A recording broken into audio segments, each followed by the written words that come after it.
बिस्मिल्लाहिर्रहमानिर्रहीम। अस्सलाम वालेकुम वरहमतुल्लाहि बरकातुहू।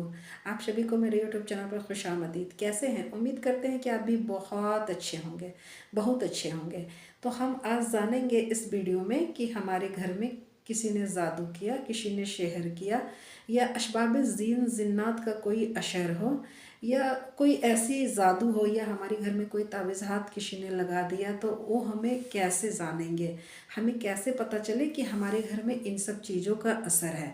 बहुत छोटा सा अमल है और बहुत आसान तरीका है जो हम पता लगा सकते हैं अपने घर में कि हमारे घरों में ये सब चीज़ का असरात है भी या नहीं भी है, या महज हम किसी पे खामोखा इल्ज़ाम लगा रहे हैं, या यूं ही हम उलझ रहे हैं किसी के कहने में।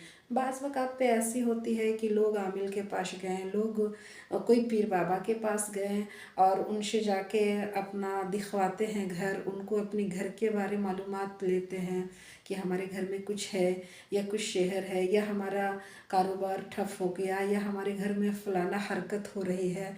तो इन सब चीज़ों को जानने के लिए लोग पीर बाबा के पास जाते हैं, किसी आमिल के पास जाते हैं, या वैसे लोग के पास जाते हैं जो लोग इन सब कामों में माहिर होते हैं, ये सब काम करते हैं। तो लोग उसके पास जाते हैं जानने के लिए। आइए हम ये बात एकदम फटाक से कैसे जानेंगे, तुरंत से कैसे जानेंगे हम कि हमारे घर में क्या मुश्किल है। आप खुद जान जाओगे, आपको किसी के पास जानने की या जानने की कोई ज़रूरत नहीं है। आपने करना ये है कि आपने बस जिस घर को चेक कर रहे हो, मान लिया जाए मैंने इस घर में आया तो मुझे इस घर के बारे जानना है कि इस घर में मुश्किल है भी या नहीं भी है।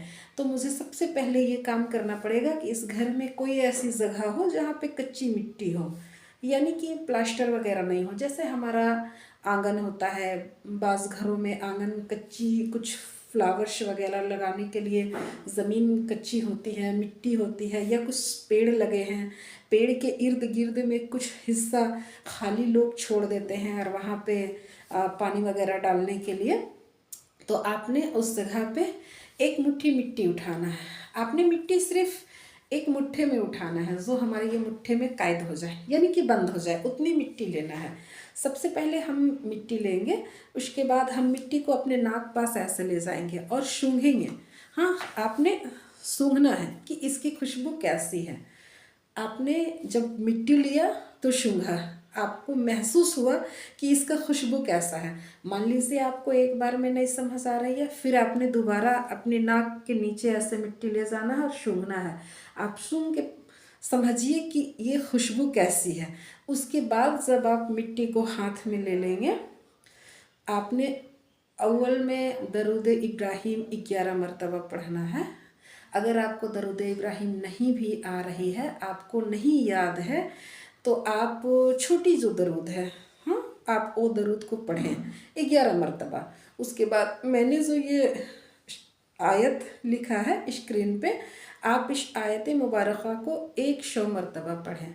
और फिर आखिर में आपने दरूद शरीफ पढ़ना है, वही दरूद जो आपने अव्वल में पढ़ा था। अगर आपने दरूद इब्राहिम याद है तो दरूद इब्राहिम पढ़ें, नहीं याद है तो कोई बात नहीं, आप छोटी दरूद पढ़ें। वही दरूद जो आपने पहले पढ़ा, आपको वही दरूद फिर बाद में पढ़ना है। जो दरूद आप पहले पढ़ेंगे वही दरूद आप लास्ट में पढ़ेंगे। उसके बाद दम कर दे। फिर आपको ठीक उसी तरह जैसे आपने पहले दफ़ा मिट्टी को नाक के नीचे ले जाके सूंघा था, ठीक उसी तरह बाद में आपने मिट्टी को फिर सूंघना है। आप सूंघें, अगर उसकी खुशबू चेंज हो गई है, आपने जो पहले सूंघा आपको याद है कि इसकी मिट्टी की खुशबू कैसी है, फिर आप जब दूसरे दफ़ा सूंघेंगे तो फिर आपको पता चल जाएगा कि इसकी ये खुशबू कैसी है। वही खुशबू है जो हमने पहले सूंघा, यह खुशबू चेंज हो गई है। अगर खुशबू बदल गई है, अगर खुशबू दूसरा आ रहा है, तो आपको पता चल जाएगा कि आपके घर में जादू है, या आपको शहर है, या वैसा कुछ किसी ने तावीज़ात लगा दिया है, या कोई जिन जिन्नात की असरात है। इस अमल के ज़रिए आप फ़ौरन पता लगा सकते हैं कि आपके घर में किस चीज़ का असर है।